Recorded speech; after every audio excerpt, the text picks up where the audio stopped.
नमस्कार दोस्तों, नोहर क्लासेस 49 में आप सभी का स्वागत है।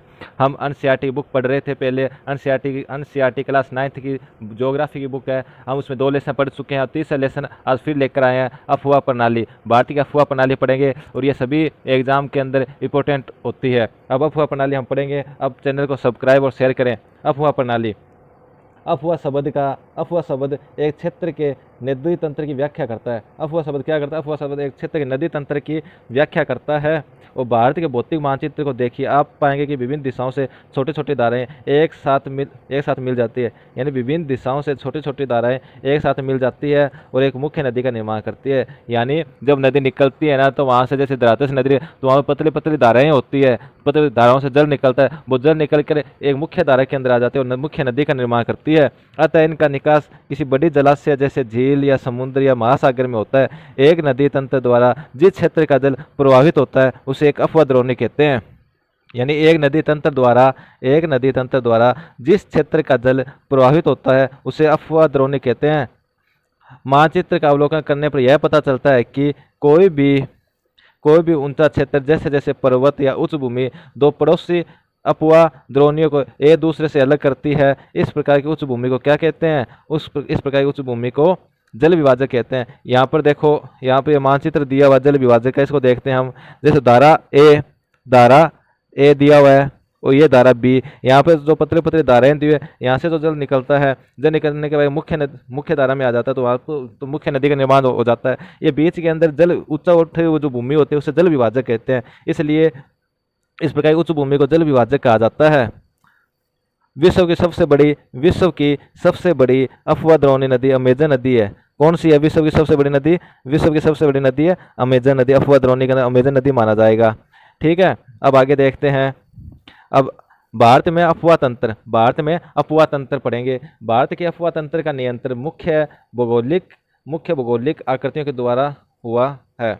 इस आधार पर भारतीय नदी को 2 मुख्य भागों में बांटा गया। भारतीय नदियों को कितने भागों में बांटा गया? भारतीय नदियों को 2 मुख्य भागों में बांटा गया। नंबर 1 हिमालय की नदियां, नंबर 2 प्रायद्वीपीय नदियां। नंबर 1 हिमालय की नदियां, नंबर 2 प्रायद्वीपीय नदियां। अब भारत के दो मुख्य भौगोलिक क्षेत्रों से उत्पन्न होने वाली होने के कारण हिमालय तथा प्रायद्वीपीय नदियां एक दूसरे से भिन्न है। यानी कि भारत की नदियों को 2 भागों में बांटा गया, तो हिमालय की नदियां, दूसरा प्रायद्वीप की नदियां। इनके 2 मुख्य भौगोलिक क्षेत्रों से उत्पन्न होने के कारण हिमालय तो उत्तर के अंदर है, प्रायद्वीप भारत दक्षिण के अंदर है। नदियां एक दूसरे से भिन्न है। हिमालय की अधिकतर नदियां 12 मासी बहती है। हिमालय से जो नदियां निकलती हैं वो 12 मासी बहती है, तब वर्ष भर पानी रहता है इनमें, क्योंकि इन्हें वर्षा के अतिरिक्त जो उच्च पर्वतों से पिघलने वाली हिम है, यानी हिमालय पर बर्फ जमी हुई होती है, वो उस बर्फ से नदियों को क्या प्राप्त होता है? जल प्राप्त होता है। हिमालय 2 मुख्य नदियों के बारे में पढ़ते हैं। सिंधु और ब्रह्मपुत्र इस पर्वतीय श्रृंखला के उत्तरी भाग से निकलते हैं। हिमालय पर्वत के उत्तरी भाग से सिंधु और ब्रह्मपुत्र नदी निकलती है। इन नदियों ने पर्वतों को काटकर गार्जों का निर्माण किया है। यानी नदियां जब पर्वतों को काट देती है तो गार्ज का निर्माण हो जाता है। तो हिमालय की नदियां अपने उत्पत्ति के स्थान से लेकर समुद्र तक के लंबे रास्ते को तय करते हैं। इन्हें हिमालय की नदियां अपने हिमालय से जहाँ निकलती है, उत्पत्ति जहाँ उद्गम होता है, उस स्थान से लेकर जो नदियां निकलती है वो समुद्र में गिरेगी, तो समुद्र तक के लंबे रास्ते तय करती है और ये अपने मारे के ऊपरी भागों में तीव्र अपर्दन करती है। क्यों? जहाँ से नदियाँ निकलेगी तो वहाँ से वो अपने रास्ता चलते चलते बहेगी और वहाँ पर क्या करेगी? अपर्दन करेगी ये। अब ये देखो आप, जो पर्वतों को काट के जो नदी बह रही है, तो इससे ये क्या हो रहा है? ये पर्वत था पहले, अब इनको काट के क्या नदी बह रही है यहाँ से, तो गार्ज का निर्माण हो गया। गार्ज इससे बोलते हैं, डायग्राम के अंदर समझाया हुआ है। क्या ये अपने मारे के ऊपरी भागों में तीव्र अपर्दन करती है और तथा अपने साथ भारी मात्रा में क्या करती है? अपने साथ भारी मात्रा के अंदर संवहन करती है। अपने साथ भारी मात्रा में संवहन करती है कि अपने साथ भारी मात्रा सेठ और बालू का संवहन करती है। सेठ और बालू तथा मध्य तथा निचले भागों में ये नदियां विसर्प, गोखुर झील, मध्य तथा निचले भागों में ये नदियां विसर्प, गोखुर झील तथा अपने बाढ़ वाले मैदानों में बहुत से निक्षेपण आकृतियां निर्माण करती है। क्यों? जो नदियां बहकर आएगी तो अपने साथ निक्षेप लेकर आएगी। निक्षेप जैसे माटी, कंक्रीट, खाद आदि जो भूमि के लिए उपजाऊ तत्व होते हैं उनको निक्षेप बोला जाता है, उनका निर्माण करती है। तथा ये विकसित डेल्टाओं का निर्माण करती है। ये नदियाँ क्या करती है, विकसित डेल्टा का निर्माण करती है। अब आपको डायग्राम के अंदर समझाएंगे। डायग्राम इधर दिया हुआ है, देखो ये क्यों नदियाँ जहाँ से निकल रही है, नदियाँ जहाँ से, ये तो नदियाँ निकलने का स्रोत हो गया, फिर ये नदी का ऊपरी भाग हो गया, यहाँ से नदी निकल रही है, फिर ये भाग मध्य भाग हो गया, मध्य भाग के अंदर नदी क्या करती है, टेढ़ी मेढ़ी हो जाती है, विसर्प बोलते हैं। फिर अगले भाग निचला भाग, निचले भाग गोखुर झील का भी निर्माण होता है, जैसे यहाँ पर कोई नदी निकलती है, गोखुर झील हो गया। फिर निचला भाग हो गया, निचला भाग जो नदियाँ वहाँ से समुद्र के अंदर गिरती है, तो वहाँ पर क्या करती है, नदियाँ डेल्टाओं का निर्माण करती है। समुद्र गिरती है तो नदियाँ क्या करती है, डेल्टाओं का निर्माण करती है, डेल्टा निर्माण करती है। और इसके बाद अब हिमालय की नदियाँ, यानी अब अपना ये पढ़ेंगे आगे। अधिकतर प्रायद्वीपीय नदी मौसम में होती है, प्राय जो अब वो पढ़ लिए, हिमालय से निकलने वाली नदियाँ पढ़ लिए। अब प्रायद्वीपीय नदियाँ के हिमालय से जो नदियाँ निकलती है वो 12 मास से बहती है, उनके अंदर वर्षा के जल के अलावा बर्फ का जल भी नदियों को प्राप्त होते हैं, तो वो 12 मास से बहती है। प्रायद्वीपीय नदी क्या होती है, मौसमी नदी होती है, क्योंकि इनका प्रवाह वर्षा पर निर्भर करता है। क्यों मौसमी नदी, क्यों अगर वर्षा होगी तब तो ये नदियाँ बहेगी, अगर वर्षा नहीं होगी तो नदियाँ में पानी नहीं बहता, नदियाँ सूख जाती है। तो शुष्क मौसम में बड़ी नदियों का जल भी घटकर छोटी छोटी धाराओं में बहने लगता है, यानी शुष्क यानी गर्मी का मौसम होता है, जब बारिश नहीं होती तो नदियों का जो बड़ा क्षेत्र होता है, जो हमारे बड़ी धाराओं में बहती है, तो वो छोटी धाराओं में बहने लग जाती है। हिमालय की नदियों की तुलना में प्रायद्वीपीय नदियों की लंबाई कम होती है। हिमालय से जो नदियाँ निकलती हैं उनकी लंबाई ज़्यादा होती है, और प्रायद्वीपीय नदियों की लंबाई क्या होती है, प्रायद्वीपीय नदियों की लंबाई कम होती है।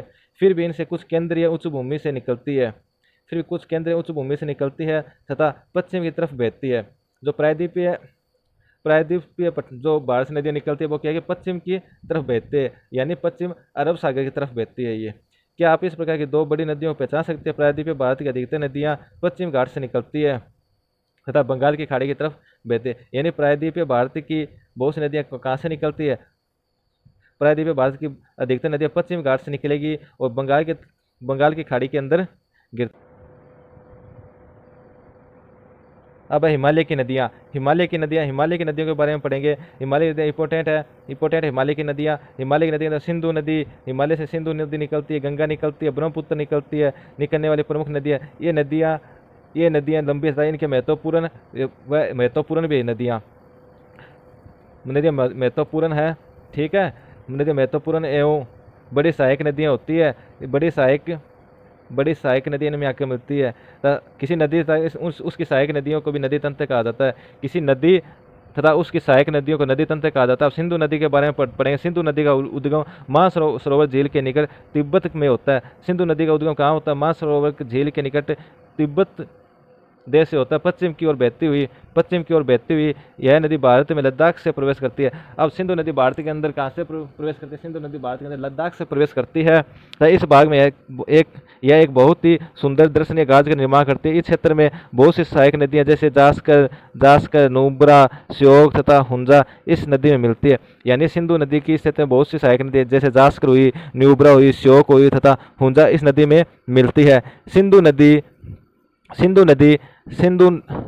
नदी बलूचिस्तान तथा गिलगित से बहते हुए अटक में पर्वतीय क्षेत्र से बाहर निकलती है। यानी सिंधु नदी बलूचिस्तान तथा गिलगित से बहते हुए अटक में पर्वतीय क्षेत्र से बाहर निकलती है। सतलज, व्यास, रावी, चेनाब आपस में मिलकर पाकिस्तान में पठानकोट के पास सिंधु नदी में मिल जाती है। जैसे सिंधु की और अन्य सहायक नदियाँ सतलज हुई, व्यास हुई, रावी हुई, चेनाब हुई, झेलम हुई, ये भी नदियाँ क्या कि मिठानकोट के पास सिंधु में मिल जाती है, सिंधु की सहायक नदियाँ। इसके बाद यह नदी दक्षिण की तरफ बहती है। इन मिठानकोट के पास सिंधु नदी में मिल जाती है और यह नदी क्या करती है, फिर दक्षिण की तरफ बहती है, अंत में कराची से पूर्व की ओर अरब सागर में मिल जाती है। सिंधु नदी अपना जल कहाँ पर गिराती है, सिंधु नदी अपना जल अरब सागर में गिराती है। सिंधु नदी के मैदान का ढाल बहुत धीमा है। सिंधु नदी का द्रोणी का 1/3 से कुछ अधिक भाग भारत के जम्मू कश्मीर, लद्दाख, हिमाचल, पंजाब तथा शेष भाग पाकिस्तान में स्थित है। सिंधु नदी की लंबाई कितनी है, सिंधु नदी की लंबाई 2900 किलोमीटर। आपसे अगर सिंधु नदी की लंबाई पूछे तो आप 2900 किलोमीटर लंबी सिंधु नदी विश्व में लंबी नदियों में से एक है। अब विश्व में लंबी नदियों से सिंधु नदी एक है, इसकी लंबाई 2900 किलोमीटर है।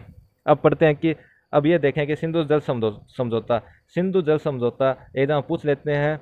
सिंधु जल समझौता संधि के अनुच्छेदों यानी सिंधु जल समझौता 1960 में हुआ था।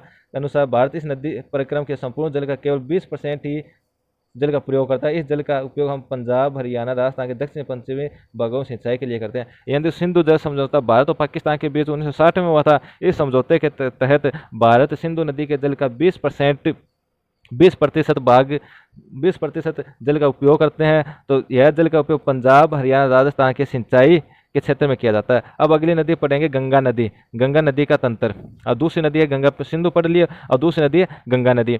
गंगा नदी की मुख्य धारा भागीरथी, गंगोत्री, हिमालय से निकलती है। गंगा नदी कहाँ से निकलती है? गंगा नदी उत्तराखंड के भागीरथी, गंगोत्री, हिमालय से निकलती है। तो अलकनंदा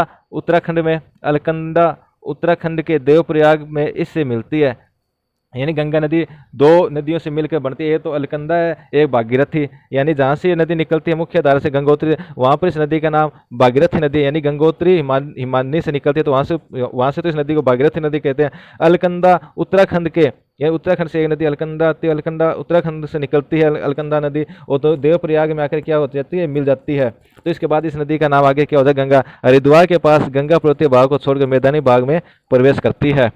हिमालय से निकलने वाली बहुत सी नदियां आकर गंगा में मिलती है। हिमालय से बहुत सी नदियां निकलती है, वो क्या कि हिमालय से बहुत सी नदियां निकलती है, तो गंगा की सहायक नदी है। गंगा की क्या है, सहायक नदी है। इनमें प्रमुख नदियां इस प्रकार है, यमुना, घाघरा, गंडक, कोसी। यमुना नदी भी हिमालय के यमुनोत्री हिमालय से निकलती है। जैसे गंगा नदी गंगोत्री से निकलती है, उसी प्रकार यमुना नदी यमुनोत्री से निकलती है। यह गंगा के दाहिने किनारे के समांतर बहती है। गंगा नदी बहती है उसके दाहिने किनारे के समांतर बहती है। और गंगा नदी की सबसे बड़ी सहायक नदी यमुना नदी है। तो इलाहाबाद में मिल जाती है। यानी यमुना नदी है ना, गंगा नदी के अंदर इलाहाबाद में मिल जाती है। तक घाघरा, गंडक, तक कोसी नेपाल। अब देखते हैं डायग्राम, देखते हैं कोसी नेपाल। चलो देख लेते हैं कोसी। अब ये देखते हैं डायग्राम। अब गंगा, घाघरा, कोसी, नेपाल हिमालय से निकलती है। और बाकी जो कोसी है, घाघरा है, गंडक है, जो नेपाल हिमालय से जो नदियाँ निकलती है, इनके कारण प्रत्येक वर्ष उत्तरी मैदान के कुछ हिस्से बाढ़ आ जाती है, जिससे बड़े पैमाने पर जान माल का नुकसान होता है। लेकिन ये वे नदियाँ जो मिट्टी के उपजाऊपन प्रदान कर कृषि योग्य भूमि बनाती है। प्रायद्वीपीय उच्च भूमि से आने वाली मुख्य सहायक नदियाँ, यानी प्रायद्वीपीय उच्च भूमि से जो नदी निकलती है वो भी गंगा की सहायक नदियों के अंदर आती है। पहले चंबल नदी भी गंगा की सहायक नदी है, बेतवा, सोन, ये सहायक नदी है। क्योंकि चंबल नदी यमुना मिलती है, यमुना नदी फिर गंगा मिल जाती है। जैसे चंबल की बेतवा, सोन, ये भी नदी गंगा की सहायक नदी है। अर्ध शुष्क क्षेत्रों से निकलती है। चंबल, बेतवा, सोन ये कहाँ से निकलती है? अर्ध शुष्क क्षेत्रों से निकलती है। इनकी लंबाई कम तथा पानी की मात्रा भी कम होती है। गंगा ये नदियाँ कैसे तथा कहाँ गंगा मिलती है? यानी बाएं तथा दाहिने किनारे की सहायक नदियों के जल से परिपूर्ण होकर गंगा पूर्व दिशा में तथा पश्चिम बंगाल के फरक्का तक बहती है। यानी बाहिने तथा दाहिने किनारे के सहायक नदियों के जल से यानी जो बाएं तरफ मिलती है और दाएं तरफ जो नदियाँ मिलती है, उनके सहयोग से गंगा पूर्वी दिशा में पश्चिम बंगाल के अंदर फरक्का तक बहती है। फरक्का स्थान है, फरक्का बांध है, वहाँ तक बहती है। और यह गंगा डेल्टा का सबसे उत्तरी बिंदु है। यह नदी दो भागों में बढ़ जाती है। एक तो भागीरथी हुगली जो इसकी एक वितरिका है, दक्षिण की तरफ बहती है, डेल्टा के मैदान से होते हुए बंगाल की खाड़ी में मिल जाती है। अब हम ये मिल जाती है मुख्य धारा दक्षिण की ओर बहती हुई बांग्लादेश में प्रवेश कर जाती है। अब एक नदी तो वहाँ से होगी, एक बांग्लादेश में प्रवेश कर गई, तब ब्रह्मपुत्र नदी इससे आकर मिल जाती है। गंगा के अंदर ब्रह्मपुत्र नदी भी गंगा के अंदर बांग्लादेश में आकर मिलती है। तो अंतिम चरण में गंगा और ब्रह्मपुत्र समुद्र में विलीन हो जाती है। होने से पहले मेघना नाम हो जाता है। यानी बांग्लादेश के अंदर गंगा नदी और ब्रह्मपुत्र नदी बांग्लादेश में मिल जाती है, और मिलने से जहाँ पर मिलती है उसके बाद इस नदी का नाम मेघना हो जाता है। और गंगा व ब्रह्मपुत्र के जल वाली यह वर्ध नदी बंगाल की खाड़ी में मिल जाती है। और इन नदियों के द्वारा बनाए गए डेल्टा को सुंदरवन डेल्टा भी कहा जाता है। सुंदरवन डेल्टा पश्चिम बंगाल के अंदर है। अब देखते हैं, अभी डायग्राम देख लेते हैं पहले हम। अब डायग्राम देखते हैं ऊपर के पेज का, जो भारत का मैप दिया हुआ है, इसके अंदर प्रमुख नदियाँ निकली हुई है। जैसे सिंधु नदी है, बुलर झील है कश्मीर के अंदर, सिंधु नदी, झेलम, चेनाब, ये क्रम है। सिंधु, झेलम, चेनाब, रावी, सतलज, व्यास। अब व्यास नदी होगी, गोविंद सागर झील हो गया। अब देखो यहाँ से गंगा की नदी नीचे यमुना नदी हो गई, गंगा के नीचे यमुना नदी हो गई, यमुना हो गई, ये गंगा हो गई, ये चंबल, बेतवा, ये नदी, इधर गंगा, शारदा, घाघरा, गंडक, कोसी, ये हो गया, ये नेपाल से हो गया। इधर दिहांग, असम, दिहांग हो गया, असम, दिहांग असम के अंदर, अरुणाचल प्रदेश के अंदर, अरुणाचल प्रदेश में ब्रह्मपुत्र नदी को दिहांग बोला जाता है, असम के अंदर से ब्रह्मपुत्र नदी बोला जाता है। अब आगे से डायग्राम देखते हैं, ये मिल जाती है, जैसे मिलने के बाद ये गंगा नदी यहाँ पे देखियो बंगाल की खाड़ी में आ जाती है। और बाकी नदियाँ देखो, नर्मदा नदी, ताप्ती है, पेन है, गोदावरी, निजाम, कृष्ण नदी, बाकी सभी नदियाँ दी हुई है। अब अगला डायग्राम देखते हैं, देवप्रयाग, भागीरथी और अलकनंदा का संगम, यानी जहाँ से गंगा नदी निकलती है, यानी जहाँ से गंगा नगर नदी निकलती है गंगोत्री से, वहाँ पर तो उस नदी का नाम भागीरथी नदी है। उत्तराखंड से एक नदी और आती है अलप्रयाग, अलकनंदा, अलकनंदा आने के बाद वो देवप्रयाग के अंदर मिलती है। अलकनंदा और भागीरथी दोनों नदियों का संगम स्थल देवप्रयाग है। संगम स्थल कौन सा? संगम स्थल देवप्रयाग है। भागीरथी और अलकनंदा नदी के मिलने के बाद इसका नाम गंगा नदी हो जाता है। अब अपन देखते हैं सुंदरबन डेल्टा का नाम वहाँ पाए जाने वाले सुंदरी पादपों के नाम पर पड़े, यानी सुंदरबन डेल्टा, वहाँ पर सुंदर वन पाए जाते हैं, उनके नाम पर यहाँ पर सुंदरबन डेल्टा नाम पड़ा है। सुंदरबन डेल्टा विश्व का सबसे बड़ा व तेजी से वृद्धि करने वाला डेल्टा है। यहाँ रॉयल बंगाल टाइगर टाइगर भी पाए जाते हैं, रॉयल बंगाल टाइगर भी पाए जाते हैं। गंगा नदी की लंबाई 2500 किलोमीटर से अधिक है। यहाँ सिंधु नदी की लंबाई तो 2900 किलोमीटर थी और गंगा नदी की लंबाई 2500 किलोमीटर से अधिक है। क्या आप गंगा नदी के पूरा तंत्र को पहचान सकते हैं? अंबाला नगर सिंधु गंगा नदी तंत्रों के बीच जल विभाजक पर स्थित है। अब अंबाला से सुंदरवन तक का मैदान की लंबाई 1800 किलोमीटर, परंतु इसके ढाल में गिरावट मुश्किल से 300 मीटर है। दूसरे शब्दों में प्रति 6 किलोमीटर की दूरी में ढाल में गिरावट केवल 1 मीटर की, ढाल में गिरावट केवल 1 मीटर की है। इन नदियों से अनेक बड़े बड़े विषय पाए जाते हैं। अब अपने तीसरी नदी आती है ब्रह्मपुत्र नदी, यानी सिंधु नदी पढ़ ली पहली, दूसरी गंगा नदी पढ़ ली और तीसरी बड़ी नदी जो कौन सी है? ब्रह्मपुत्र नदी, जो हिमालय से निकलती है। ब्रह्मपुत्र नदी तिब्बत के मानसरोवर झील के पूर्व में स्थित, पूर्व तथा सिंधु व सतलज नदी के स्रोतों काफी नजदीक से निकलती है। इसकी लंबाई सिंधु से कुछ अधिक है, यानी ब्रह्मपुत्र की लंबाई का सिंधु नदी से कुछ ज्यादा है, परंतु इसका अधिकतम मार्ग बाहर से बाहर है। यह हिमालय के समांतर पूर्व की ओर बहती है, यानी हिमालय निकलता है उसकी पूर्व की ओर बहती है, अरुणाचल प्रदेश की तरफ बहती है यहाँ से। नामचा तथा बारवा, नामचा देखते हैं, अब आगे और देखते हैं। नामचा बारवा शिखर, ये नामचा बारवा पर्वत है अरुणाचल प्रदेश के जहाँ 77 मीटर के पास पहुंचकर अंग्रेजी के यू अक्षर जैसा मोड़ बना लेते हैं। कौन सी नदी यू अक्षर जैसा मोड़ बनाती है? ब्रह्मपुत्र नदी बनाती है। क्यों? यहाँ पर ये पर्वत इतना कठोर है कि इसको काट नहीं पाती, तो यहाँ से मुड़ के जाती है, भारत के अरुणाचल प्रदेश में गार्ज के माध्यम से प्रवेश करती है। इसे दिहांग के नाम से जाना जाता है, यानी अरुणाचल प्रदेश के अंदर इसे दिहांग नदी के नाम से जाना जाता है। दिबांग, लोहित, कैनुला, दिबांग, लोहित, कैनुला दूसरी इस नदी की सहायक नदियां हैं। असम में ब्रह्मपुत्र का निर्माण करते हैं, क्योंकि ये नदी इसके अंदर मिल जाती है दिहांग नदी के अंदर, तो असम के अंदर ये नदी मिलने के बाद इस नदी को ब्रह्मपुत्र नदी कहा जाता है। ब्रह्मपुत्र को तिब्बत में सांगपो तथा बांग्लादेश में जमुना कहा जाता है, यानी ब्रह्मपुत्र नदी को तिब्बत में क्या कहा जाता है? ब्रह्मपुत्र नदी को तिब्बत में सांगपा और बांग्लादेश में जमुना कहा जाता है, यानी एक ही नदी के बहुत से नाम हो जाते हैं। अब पढ़ेंगे आगे। तिब्बत एक शुष्क व शीत व शुष्क क्षेत्र, तिब्बत एक शीत व शुष्क क्षेत्र है। यहाँ इस नदी में जल व सीड की मात्रा बहुत कम होती है। ब्रह्मपुत्र नदी में जल व सीड की मात्रा बहुत कम होती है। भारत में उच्च वर्षा वाले क्षेत्र से होकर गुजरती है। इस नदी में जल व सीड की मात्रा बढ़ जाती है। असम में ब्रह्मपुत्र अनेक धाराओं में बहकर एक गुफित नदी के रूप में, असम के अंदर क्या ब्रह्मपुत्र नदी के अनेक धाराओं में बहकर एक गुफी नदी के रूप में बहती है, तब बहुत सी नदी है द्वीपों का निर्माण करती है। क्या आपको ब्रह्मपुत्र नदी द्वारा बनाए गए विश्व के सबसे बड़े नदी द्वीप का नाम याद है? ब्रह्मपुत्र नदी द्वारा बनाए गए सबसे बड़े नदी द्वीप का नाम माजुली द्वीप है। माजुली द्वीप है, माजुली द्वीप है, माजुली द्वीप है, जो ब्रह्मपुत्र नदी पर सबसे बड़ा द्वीप का निर्माण करते हैं, माजुली द्वीप। प्रत्येक वर्ष वर्षा ऋतु में यह नदी अपने किनारे से ऊपर बहने लगती है तथा बाढ़ के दौरान असम तथा बांग्लादेश में बहुत अधिक क्षति पहुंचती है तथा उत्तर भारत की अन्य नदियों के विपरीत ब्रह्मपुत्र नदी में सेठ तथा निक्षेप की मात्रा बहुत अधिक होती है। इसके कारण नदी की स्तर बढ़ जाती है अतः बार बार अपनी धाराओं के मार्ग में परिवर्तन लाती है। अब देखेंगे प्रायद्वीपीय भारत की नदियाँ। पहले तो हमने हिमालय से निकलने वाली नदियाँ पढ़ ली, सिंधु नदी, गंगा नदी, ब्रह्मपुत्र नदी, ये पढ़ ली हमने, ब्रह्मपुत्र नदी पढ़ लिया। अब पढ़ेंगे प्रायद्वीपीय नदी, यानी प्रायद्वीपीय भारत से जो नदियाँ निकलती हैं उन्हें प्रायद्वीपीय नदी कहते हैं। अभी नदियों के बारे में हम पढ़ेंगे। प्रायद्वीपीय नदी, यानी भारतीय नदियों दो भागों में बांटा गया है। तो हिमालय से निकलने वाली नदियाँ, दूसरी अप्रायद्वीपीय भारत की नदियाँ। अप्रायद्वीपीय भारत में मुख्य जल विभाजक का निर्माण पश्चिमी घाट द्वारा होता है। प्रायद्वीपीय भारत में प्रायद्वीपीय भारत में जल विभाजक का निर्माण पश्चिमी जल घाट द्वारा होता है। पश्चिमी घाट द्वारा होता है, जो पश्चिमी तट के निकट उत्तर से दक्षिण की ओर बहती है। प्रायद्वीपीय भाग को अधिकतर मुख्य नदी जैसे महानदी, प्रायद्वीपीय भाग की मुख्य नदी महानदी, गोदावरी, कृष्णा, कावेरी, महानदी, गोदावरी, कृष्णा, कावेरी पूर्व की ओर बहती है। कुछ नदियाँ पश्चिमी घाट की ओर बहती है, कुछ नदियाँ पूर्वी घाट की ओर बहती है, तब बंगाल की खाड़ी में गिरती है। जैसे महानदी, गोदावरी, कृष्णा, कावेरी, ये नदी कहाँ पे गिरती है? बंगाल की खाड़ी में गिरती है।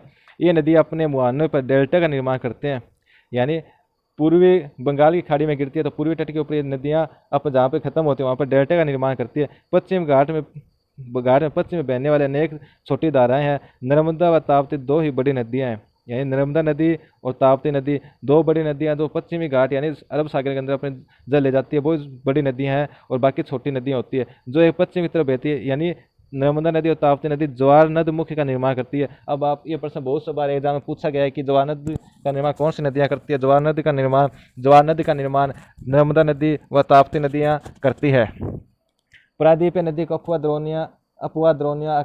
द्रोहनिया आकार में अपेक्षाकृत छोटी होती है, यानी प्रायद्वीपीय नदियों की है ना द्रोहनिया आकार में अपेक्षाकृत छोटी होती है और हिमालय से निकलती है उनकी वो क्या होती है? बड़ी होती है। अब प्रायद्वीपीय नदी की पहली नदी है नर्मदा नदी। अब नर्मदा नदी का आपको सबसे पहले तो याद रखना है कि उद्गम स्थल, नर्मदा नदी का उद्गम कहाँ से होता है? नर्मदा नदी का उद्गम एमपी के अमरकंटक की पहाड़ियों से निकलती है। नर्मदा नदी का आपसे पूछ रहे उद्गम कहाँ से होता है, तो आप सीधा बताओ कि एमपी के अमरकंटक की पहाड़ियों से निकलती है। या पश्चिम की ओर एक बनस घाटी में बहती है, यानी बनस घाटी का निर्माण करती है। समुद्र तक पहुंचने के क्रम में यह नदी बहुत ही दर्शनीय स्थलों का निर्माण करती है। ठीक है, अब आगे और देखते हैं। जबलपुर के निकट संगमरमर के सेलों में यह नदी गहरे गार्ज से बहती है, यानी गहरे गार्ज से बहती है।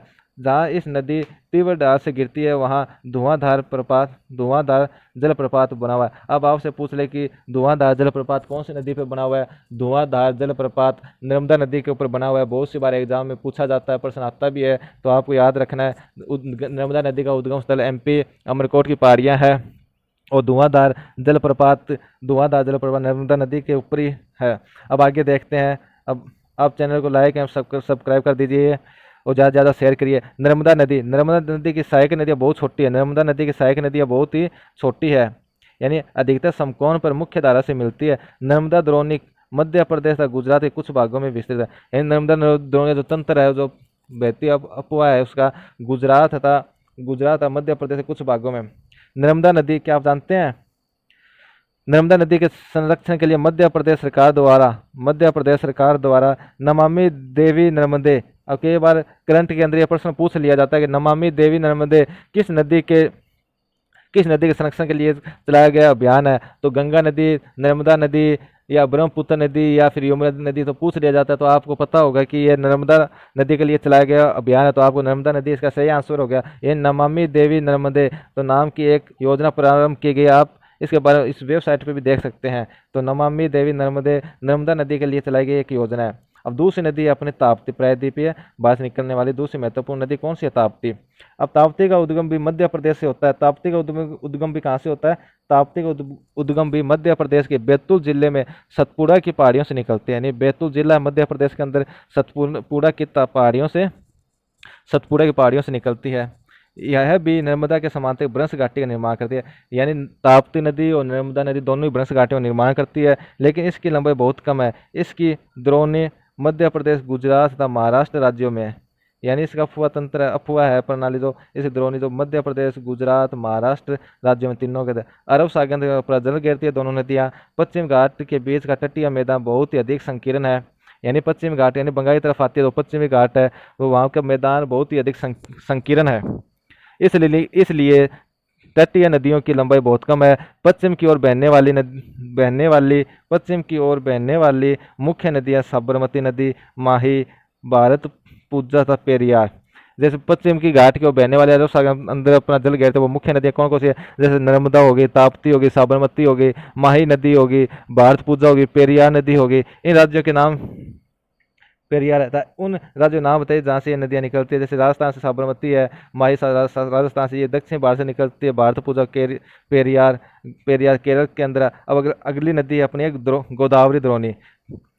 पहली प्रायद्वीप पे भारत की नर्मदा नदी पड़ी, दूसरी ताप्ती पड़ी, अब तीसरी नदी पढ़ेंगे गोदावरी नदी। अब गोदावरी नदी भी, पहले तो अपने को सभी नदियों का उद्गम स्थल ध्यान होना चाहिए, कहाँ से निकलती है, अपना जल कहाँ पर लेके जाती है, फिर इनकी सहायक नदियाँ होना चाहिए, ये प्रश्न पूछा जाता है। यानी गोदावरी नदी सबसे बड़ी प्रायद्वीपीय नदी है। अब आप पहला प्रश्न तो ये बनता है इसके अंदर कि प्रायद्वीपीय भारत की सबसे बड़ी नदी कौन सी है। प्रायद्वीपीय भारत की सबसे बड़ी नदी गोदावरी नदी है। यह महाराष्ट्र के नासिक जिले से, यानी महाराष्ट्र के नासिक जिले से निकलती है। यानी नासिक जिले से गोदावरी नदी निकलती है और पश्चिम घाट के डालों से निकलती है। यानी पश्चिम घाट की डालियाँ मुंबई या महाराष्ट्र से निकलती है, महाराष्ट्र के अंदर नासिक जिले के अंदर है तो वहाँ से निकलती है और पश्चिम घाट की डालों से निकलती है। इसकी लंबाई, गोदावरी नदी की लंबाई 1500 किलोमीटर, गोदावरी नदी की लंबाई 1500 किलोमीटर है। यह बहकर बंगाल की खाड़ी में अपना जल घेरते हैं। यानी पश्चिम घाट से तो निकलती है नदी महाराष्ट्र से और अपना जल ना बंगाल की खाड़ी में घेरती है, यानी पूर्वी घाट की तरफ बहती है, बंगाल की खाड़ी में अपना जल घेरती है। प्रायद्वीपीय नदियों में इसका अपवाह तंत्र सबसे बड़ा है। यानी प्रायद्वीपीय भारत की जो नदियाँ हैं उनके अंदर सबसे बड़ा अपवाह तंत्र गोदावरी नदी का। गोदावरी नदी को, ये पहला प्रश्न तो ये बन जाता है, गोदावरी नदी प्रायद्वीपीय भारत की सबसे बड़ी नदी कहा जाता है। दूसरा प्रश्न ये बनता है कि प्रायद्वीपीय भारत की सबसे बड़ी नदी अपवाह तंत्र सबसे बड़ा किसका, तो दूसरा प्रश्न ये बन गया गोदावरी नदी। और तीसरा प्रश्न बन जाता है कि गोदावरी नदी कहाँ से उद्गम, गोदावरी नदी का उद्गम महाराष्ट्र के नासिक जिले से इसका उद्गम होता है और पूर्वी घाट की तरफ बहती है, यानी बंगाल की खाड़ी में अपना जल डालती है। ये इसकी द्रोणी महाराष्ट्र नदी, द्रोणी का 50% भाग मध्य प्रदेश, इस नदी की द्रोणी महाराष्ट्र, इस नदी का द्रोणी 50% भाग मध्य प्रदेश, ओडिशा, आंध्र प्रदेश में स्थित है। यानी 50% भाग वो करती है। गोदावरी में अनेक सहायक नदियाँ मिलती है, जैसे पूर्वा, वर्धा, प्रहिता, मांजरा, वैनगंगा, पैनगंगा, ये इसकी क्या सहायक नदियाँ। इनमें से अंतिम तीनों सहायक नदियाँ बहुत ही बड़ी है। बड़े आकार और विस्तार के कारण इसे दक्षिण की गंगा कहा जाता है। यह प्रश्न भी बहुत बार पूछ लिया जाता है, दक्षिण की गंगा किस नदी को कहते हैं। दक्षिण की गंगा गोदावरी नदी को कहा जाता है। अब अपनी अगली नदी आती है महानदी। अब महानदी के बारे में पढ़ेंगे। 4 नंबर की नदी है महानदी। महानदी का उद्गम छत्तीसगढ़ी उच्च भूमि से होता है। महानदी का उद्गम कहाँ होता है, कहाँ से निकलती है महानदी का उद्गम छत्तीसगढ़ी उच्च भूमि से होता है तथा यह ओडिशा से बहते हुए बंगाल की खाड़ी में मिल जाती है। महानदी अपना जल किस खाड़ी में गिराती है, महानदी अपना जल बंगाल की खाड़ी में गिराती है। तो इस नदी की लंबाई 860 किलोमीटर है। महानदी की लंबाई कितनी है, महानदी की लंबाई 860 किलोमीटर है। इसकी अपवाह द्रोणी महाराष्ट्र, छत्तीसगढ़, झारखंड, उड़ीसा में, इन राज्यों महाराष्ट्र में बहती है, उड़ीसा के अंदर बहती है, छत्तीसगढ़ के अंदर बहती है, झारखंड में बहती है। इनके अंदर यह नदी अपना जल बहती है, इन नदियों के अंदर अपना जल घेरती है। अब आगे देखते हैं। अब अपनी अगली नदी है कृष्णा नदी। पांचवी नदी कौन सी है, पांचवी नदी है अपनी कृष्णा नदी। पांचवी नदी कौन सी है, पांचवी नदी है कृष्णा नदी। कृष्णा नदी प्रायद्वीपीय भारत में पांचवी नदी पड़े। कृष्णा नदी महाराष्ट्र के पश्चिम घाट से महाबालेश्वर से निकलती है। यानी गोदावरी नदी भी महाराष्ट्र से निकलती है, वो नासिक जिले से, और कृष्णा नदी भी महाराष्ट्र से निकलती है, महाराष्ट्र के महाबालेश्वर स्थान है वहाँ से निकलती है। महाबालेश्वर त्रिस्थल भी महाबालेश्वर। इस कृष्णा नदी की लंबाई 1400 किलोमीटर, जबकि वो 860 थी। ये 1400 किलोमीटर बहकर बंगाल की खाड़ी में यह नदी गिरती है। तुंगभद्रा, कोयना, घाटप्रगा, मुस्सी, भीमा, ऐसी सहायक नदी। यानी तुंगभद्रा, कोयना, घाटप्रगा, मुस्सी तथा भीमा इसकी कृष्णा नदी की सहायक नदी है। पहला प्रश्न तो यह बन गया कि कृष्णा नदी का उद्गम स्थल कहाँ होता है। कृष्णा नदी का उद्गम स्थल महाराष्ट्र के महाबालेश्वर के स्थान से निकलती है, पश्चिम घाट के महाबालेश्वर स्थान से निकलती है। इसकी लंबाई 1400 किलोमीटर। इसकी सहायक नदियाँ कोयना है, घाटप्रभा है, मुस्सी है, भीमा इसकी सहायक नदियाँ। इसकी द्रोणी महाराष्ट्र, कर्नाटक, आंध्र प्रदेश, यानी जहाँ से जो नदियाँ बहती हैं उसे द्रोणी कहा जाता है। यानी महाराष्ट्र से निकलते, महाराष्ट्र, कर्नाटक और आंध्र प्रदेश में बहने के बाद अपना जब बंगाल की खाड़ी में गिर देती है। अब अगली नदी है कावेरी। कृष्णा नदी पड़े अगली नदी है कावेरी, प्रायद्वीपीय भारत छठी नदी कावेरी है।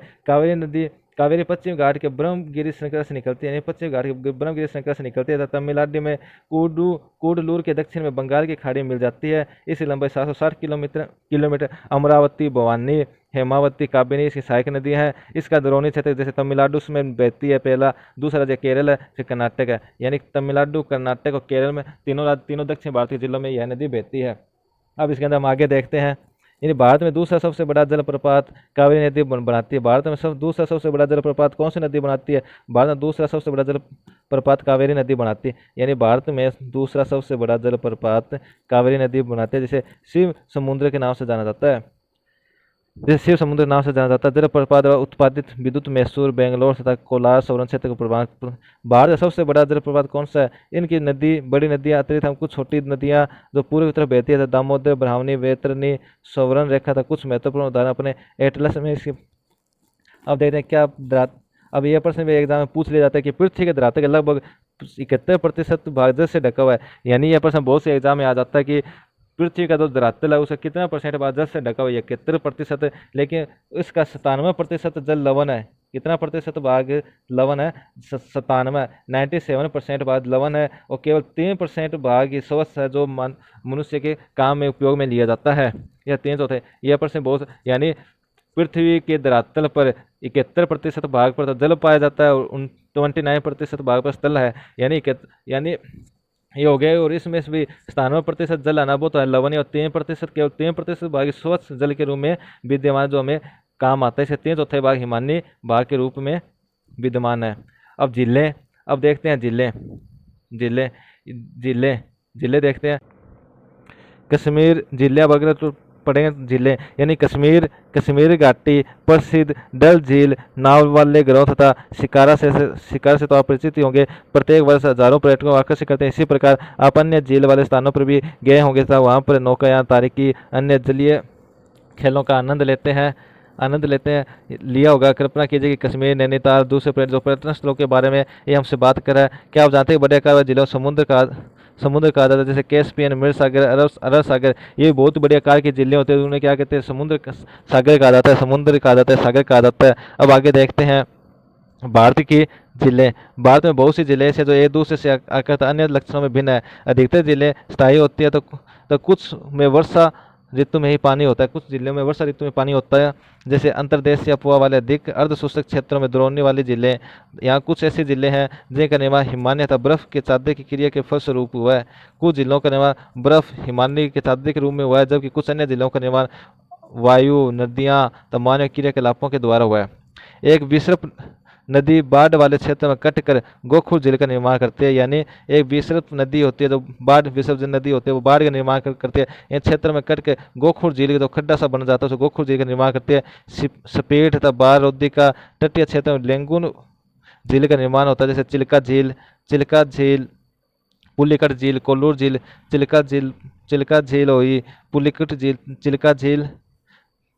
झील, कोल्लूर झील। अंतर्देशीय भागों, ये देखो लोकताल झील है, ये लोकताल झील है। अब आगे देखते हैं जिले कभी कभी मौसमी होते हैं, जिले कभी कभी मौसम में भी होते हैं। उदाहरण के लिए राजस्थान की सांबर झील एक लवण जल झील है। जल का उपयोग नमक के निर्माण के लिए किया जाता है। मीठे पानी के अधिकांश जिले हिमालय क्षेत्र में है। ये हिमानी द्वारा यानी नदियों द्वारा बनी है। दूसरे शब्दों में यह तब बनी जब हिमालय ने या तो कोई द्रोणी गहरी बनाई जो बाद में हिम पिघलने से भर गई, तो यह किसी क्षेत्र में शिलाओं तथा मिट्टी से हिमानी मार्ग बंध गए। इसके विपरीत जम्मू तथा कश्मीर की वुलर झील, जम्मू कश्मीर के अंदर कौन सी झील है? जम्मू कश्मीर के अंदर वुलर झील है और भूगर्भीय क्रियाओं से बनी है। भारत की सबसे बड़ी मीठे पानी की प्राकृतिक झील डल झील, भीमताल झील, लोहताल झील, बड़ा पानी, कुछ अन्य महत्वपूर्ण झीलें भी है। यानी कश्मीर की बुलर भूगर्भीय क्रियाओं से बनी है। भारत की सबसे बड़ी मीठे पानी वाली प्राकृतिक झील है बुलर झील है। भारत की सबसे बड़ी मीठे पानी वाली प्राकृतिक झील है। इसके अतिरिक्त जल विद्युत उत्पादन के लिए नदियों पर बांध बनाने में इस झील का निर्माण होता है। गुरु गोविंद सागर भाखड़ा नागर परियोजना, जिले भाखड़ा गुरु गोविंद सागर। यह प्रश्न कई बार पूछ लिया जाता है। कौन सा प्रश्न? यह प्रश्न देखते हैं हम। यह प्रश्न एग्जाम में आया हुआ। गुरु गोविंद सागर झील भाखड़ा नागर। गुरु गोविंद सागर झील प्राकृतिक झीलों में सबसे बड़ी झील है। गुरु गोविंद सागर झील प्राकृतिक झीलों में सबसे बड़ी झील है। जिले मानव के लिए अत्यधिक लाभदायक होते हैं। एक झील नदी के बहाव को सुचारू बनाने में सहायता, पर अत्यधिक वर्षा के समय यह बाढ़ को रोकती है। तब सूखे के मौसम में यह पानी के बहकाव को संतुलित करने में सहायक होती है। झीलों का प्रयोग जल विद्युत उत्पादन में किया जाता है। बहुत सी झीलों का प्रयोग जल विद्युत उत्पादन में किया जाता है। वर्ष सिंचाई के अंदर भी किया जाता है। इन जिलों को प्राकृतिक सुंदरता पर्यटन को बढ़ावा मिलता है। सूखे का मौसम में भी यह झील काम आती है। नदियों का अर्थ अर्थव्यवस्था में बहुत महत्व होता है। अब नदियों का अर्थव्यवस्था में क्या महत्व है? नदियों का अर्थव्यवस्था के अंदर बहुत महत्व होता है। अब ये पढ़ेंगे नदियों का अर्थव्यवस्था के अंदर महत्व, यानी अनेक मानवीय क्रियाकलापों के लिए अनिवार्य है। यही कारण कि नदियों के तट के प्राचीन नदियों के तट के प्राचीन काल से ही आदिवासी अपने चारों आकर्षित किया। ये अपने गांव अब बड़े शहरों में परिवर्तित हो चुके हैं। अपने राज्य के उन शहरों की एक सूची तैयार कीजिए भारत जैसे देश के लिए जहाँ की अधिकांश जनसंख्या जीविका के लिए कृषि पर निर्भरता है, वहाँ की सिंचाई, नौ संचालन, जल विद्युत निर्माण, नदियों का बहुत ही अधिक महत्व है। अब देखते हैं ये राष्ट्रीय नदी संरक्षण योजना। देश में नदी सफाई कार्य के लिए 1985 में गंगा नदी एक्शन प्लान जीएपी का शुभारंभ किया गया। 1995 में राष्ट्रीय नदी संरक्षण योजना एनआरसीपी के तहत अन्य नदियों जोड़ने के लिए गंगा नदी कार्य का विस्तार किया गया। नदियां देश में जल का प्रमुख स्रोत है। एनआरसीपी की नदियां मुख्य जल प्रदूषण को कम करने में जल की गुणवत्ता में सुधार करते हैं। नदी प्रदूषण आज के टाइम के अंदर नदियों के अंदर बहुत ज़्यादा प्रदूषण हो रहा है, और नदियों का प्रदूषण कम करने के लिए, नदियों सफाई के लिए बहुत से अभियान चलाए जा रहे हैं, फिर भी नदियों की प्रदूषण कम नहीं हो रहा। यानी इसका प्रमुख औद्योगिकरण है और लापरवाही जागरूकता कम है जनता के अंदर। अब नदियों का प्रदूषण, देश की घरेलू औद्योगिक इकाइयां तक कृषि में बढ़ती मांग के कारण इसकी गुणवत्ता प्रभावित है। इसके परिणाम स्वरूप नदियों में अधिक जल की निकासी होती है, इनका आयतन घटता जाता है। दूसरे उद्योगों का प्रदूषण, परिष्कृत कचरे यानी उद्योगों से जो अपशिष्ट पदार्थ निकलते हैं, प्रदूषण कचरे नदियों में डाल दिए जाते हैं। ये केवल उस जल की गुणवत्ता को नहीं बल्कि नदी के स्वच्छीकरण को भी प्रभावित करते हैं। समूचे जल प्रवाह, गंगा नदी का जल लगभग 20 किलोमीटर क्षेत्र में बड़े बड़े शहरों के गंदगी को तन्नू करके समाहित कर सकते हैं, लेकिन लगातार बढ़ते हुए औद्योगिकरण और शहरीकरण के कारण से संभव नहीं हो रहा। अनेक नदियों में प्रदूषण का जल स्तर बढ़ता जा रहा है। यानी जो उद्योग हैं, जो नदियों की वो क्या करते हैं, अपना जल नदियों के अंदर प्रभावित कर देते हैं, जिससे नदियों का जल स्तर, नदियों का जो प्रदूषण वो बढ़ रहा है। नदियों का प्रदूषण के बहुत सी योजनाएं लागू की गई है, इससे नदियों की सफाई की बहुत सी योजना लागू की। क्या आपने कभी ऐसी कार्य योजना बना नदी के प्रदूषण जल से हमारे स्वास्थ्य किसी प्रभावित करती है? यानी स्वच्छ जल का मानव जीवन के लिए बहुत ही मैं तो इस विषय विचार करें तो अपने बाद में प्रतियोगी आयोजन करें। अब देखते हैं बहुत से एक महत्वपूर्ण, यानी वुलर जिले का जब भारतीय प्राकृतिक जिलों के अंदर सबसे बड़े जिला जम्मू कश्मीर के अंदर नर्मदा नदी का उद्गम अमरकंटक की पहाड़ियाँ और लवणीय झील कौन सी? लवणीय झील कौन सी है? लवणीय झील सांबर झील, लवणीय झील है। निम्न कौन सी नदी प्रायद्वीपीय भारत सबसे बड़ी नदी है? प्रायद्वीपीय भारत सबसे बड़ी गोदावरी नदी को दक्षिणी गंगा कहा जाता है। और निम्नलिखित नदियों से कौन सी नदी भ्रंश घाटी से होकर बहती है? ताप्ती नदी भ्रंश घाटी से होकर बहती है और नर्मदा नदी भ्रंश घाटी से होकर बहती है। यह प्रश्न बहुत ही बार रिपीट हो जाते हैं। और आप चैनल को सब्सक्राइब करें, लाइक करें और शेयर करें। जय हिंद, जय भारत।